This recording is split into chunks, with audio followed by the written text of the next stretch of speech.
Hey guys, this is Shubham and I'm back with another video today for you all. So I'll be unboxing the Vivo T1 smartphone today, and it is a mid-range device from Vivo with a lot of promises. Let's see what it has got, guys. Alright guys, so this is the box that we receive in the mail, and let's just unbox this. This is the box, and let's see what do we have here.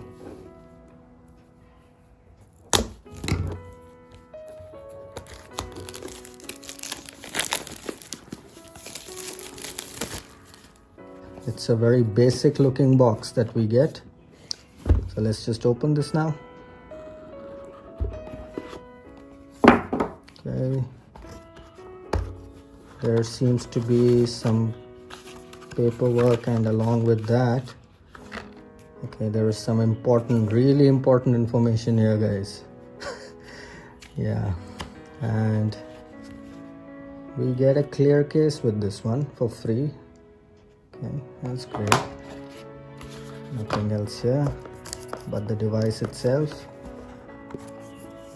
Alright, so the device is inside the plastic packaging.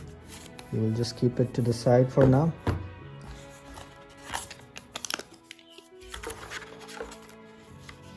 So we do have the Vivo charger, and along with that there is a type A to type C cable, and there is a SIM ejector tool as well. And I think that's pretty much it in the box, guys. So let's get to the phone right here.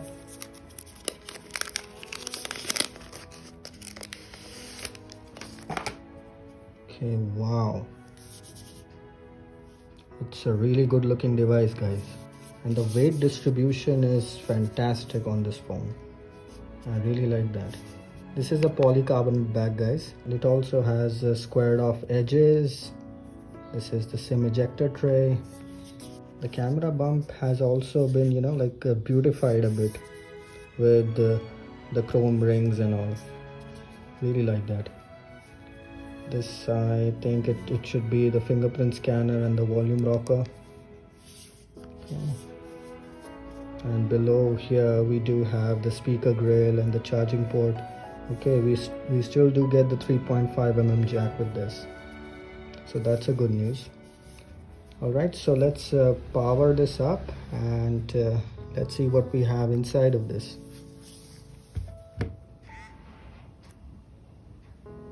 Alright guys, so the unboxing is done and we have the phone in the hand here.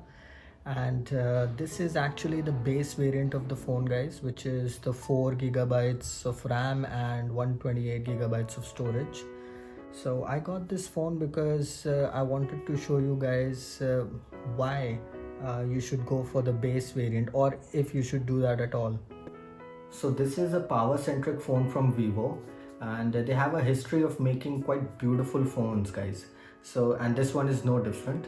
However, this time they have tried to, go up a notch, and well, they have tried to please their performance-oriented fans by providing such a product, is what I feel. Well, while talking about the design, I feel the design is beautiful. It will stand out in the crowd. But the only thing that I have not liked is just, this teardrop notch, which of course can be easily avoided if you can. Other than that, the design is absolutely amazing.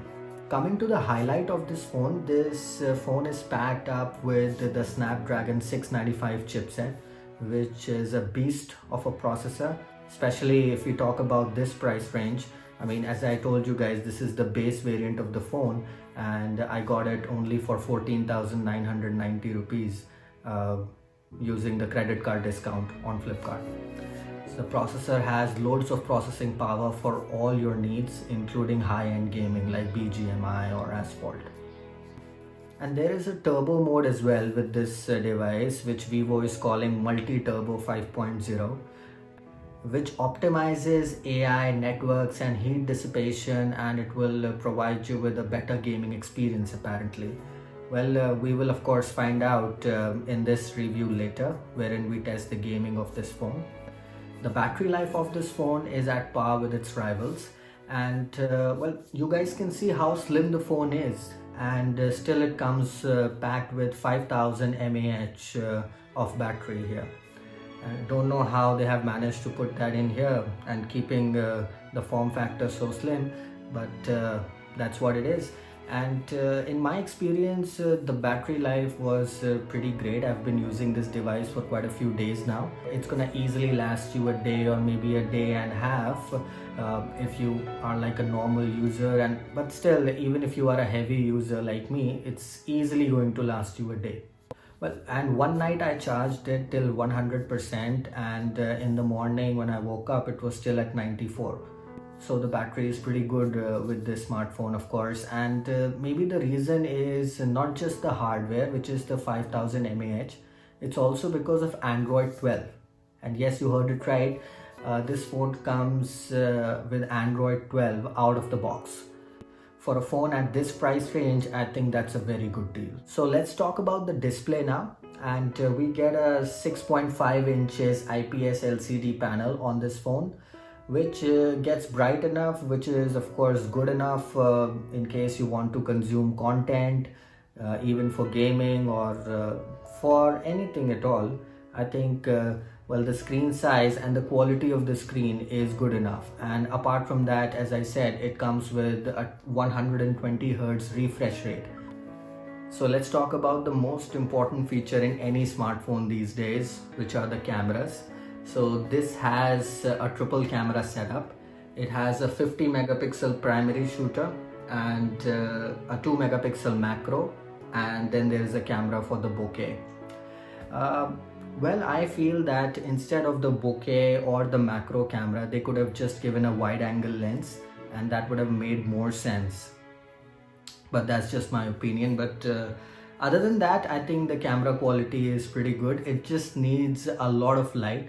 So it does not perform that well in low light, I must say. But if you can give it sufficient amount of light, the phone performs really nice. I mean, the cameras perform splendidly well. I'm also, of course, going to share the shots that I took with this camera. Well, the night mode is, of course, a great add-on because it comes with the rear camera and also with the front camera. So that's a plus point. Now let's talk about 5G in this phone. So it is being marketed as, of course, the slimmest 5G phone in this price point. But it only gets 2 bands of 5G, but luckily the major band is covered, which is the N78 band.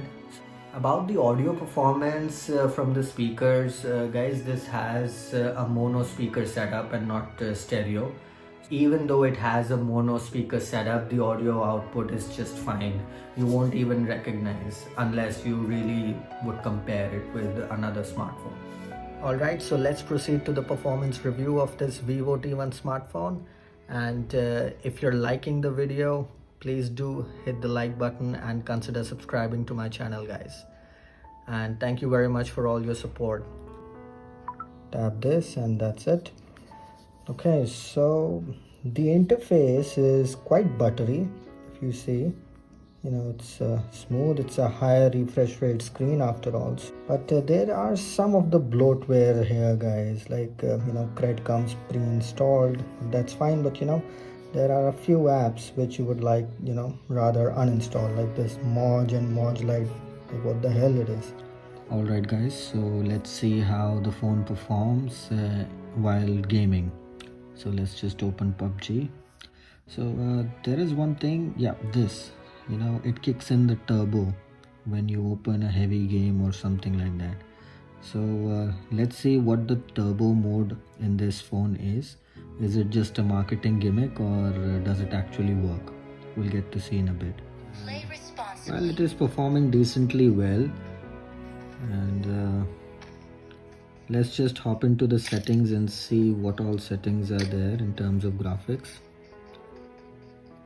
So yeah, it can support HD, but not yeah, doesn't support HDR, and of course not the Ultra HD mode either. Well, I think the performance is decent enough, guys, and there might be a little bit of frame drop here and there, but you know, that's like too much to ask in such a budget friendly smartphone. So other than that, I think everything is quite smooth. Oops, let me just head into the shades. Okay, I don't think that you guys will have any issues in playing PUBG on this phone, guys. So let's just come out of this